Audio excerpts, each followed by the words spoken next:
The humid air hung heavy, thick with the scent of unfamiliar flowers. Sean Corbin, a young biologist with an unquenchable thirst for discovery, was pushing his way through the dense jungle of São Tomé. His boots sank into the rich earth, the leaves of ancient trees forming a verdant canopy above. He was in his element, surrounded by the symphony of the rainforest, collecting rare specimens for his research. Each leaf held 1,000 secrets, 1,000,000 years of evolution whispering through its veins. Today, Sean was hoping to find something extraordinary. Sean carried with him a worn leather satchel, overflowing with carefully labeled bags. He treated each sample with reverence, his fingers lightly tracing the delicate veins. His mind buzzed with possibilities, the potential discoveries hidden within these botanical treasures. This island, a volcanic jewel off the coast of Africa, was a treasure chest of biodiversity, a living laboratory waiting to be explored. A rustling in the undergrowth broke Sean's concentration. He stopped, listening intently. The sound came again, closer this time. He dismissed it, thinking it was a monkey perhaps, or a large lizard disturbed by his presence. But then he heard it, a low whisper, almost inaudible amidst the forest hum. A shiver ran down his spine. It was his name. "Sean! Sean!" The voice seemed to emanate from the earth itself, a guttural rasp that sent chills down his spine. Sean froze, his heart pounding against his ribs. He took a cautious step back, scanning the undergrowth for the source of the voice. There was nothing. Had he imagined it? The heavy air, the solitude, perhaps they were playing tricks on his mind. He took a deep breath, trying to force himself to relax. He bent down to examine a particularly vibrant fern, its fronds unfurling like emerald lace. As he reached out to touch it, he felt a sharp, searing pain in his earlobe. He cried out, jerking back and clutching his ear. His fingers came away wet. Blood. Something had bitten him, something with a vice-like grip. The pain subsided almost as quickly as it had come, replaced by a dull throbbing. Sean examined his ear, expecting to find a large insect or perhaps even a snake bite. But there was nothing. No sign of a wound, no trace of blood. He felt a wave of dizziness wash over him, and the forest seemed to spin. He leaned against the trunk of a tree, his mind reeling. What had just happened? The next morning, Sean boarded a plane, leaving behind the verdant shores of São Tomé. He clutched his bag of specimens tightly, the bizarre encounter replaying in his mind. He couldn't shake the feeling that something was terribly wrong. He needed answers, and he knew exactly who to ask. His flight touched down amidst the bustle of Dulles International Airport. The familiar sights and sounds of Washington, D.C. did little to calm his nerves.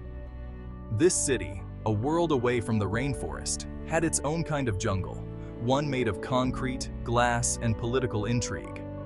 His destination was a nondescript office building in the heart of the city, the headquarters of a shadowy government agency known only as the Institute. George Dormans, Sean's superior and a man who prided himself on logic and reason, listened with growing skepticism. The fluorescent lights of his office seemed to amplify the disbelief in his eyes. "An alien voice? Sean? A bite with no wound?" He scoffed, leaning back in his chair. "You've been under a lot of stress lately. Perhaps you need some time off." Sean felt a wave of frustration wash over him. "I'm serious, George," he insisted. "Something happened to me out there. I can't explain it." He told the story again, this time describing the feeling of dread, the certainty that he had not been alone in the forest that day. But George was unconvinced. "I'm reassigning you, Sean," he said finally, his voice firm. Sean's new assignment was a far cry from the jungles of São Tomé. He was now confined to a dimly lit room, staring at a bank of monitors displaying live feeds from satellites orbiting Earth. His days were spent monitoring for anomalies, anything out of the ordinary. The work was tedious, repetitive, a far cry from the thrill of scientific discovery. At first, Sean loathed the monotony, the endless static of the cosmos, the predictable orbits of man-made satellites. It all seemed so pointless. He longed for the feel of the sun on his skin, the smell of the earth after rain. But as the weeks turned into months, he found a strange comfort in the routine. The quiet hum of the machines, the steady pulse of data, became his new normal. One night, as Sean was about to call it a night, something caught his eye. On the monitor displaying the live feed from a high-altitude satellite, a series of red dots appeared. They were clustered around the satellite, moving in an erratic, almost predatory pattern. He zoomed in, his heart pounding in his chest. The dots were unlike anything he had ever seen before. They moved with a speed and agility that defied explanation. They pulsed with a strange inner light, like the eyes of a predator in the night. His mind raced, trying to make sense of what he was seeing. Was it a system glitch? A software malfunction? But deep down, he knew the truth. The red dots, he was certain, were not of this world. They were proof, confirmation of his encounter in the rainforest of São Tomé. He had been right all along, and they were coming. He sank back in his chair, a sense of dread washing over him. The world was on the brink of something monumental, something terrifying.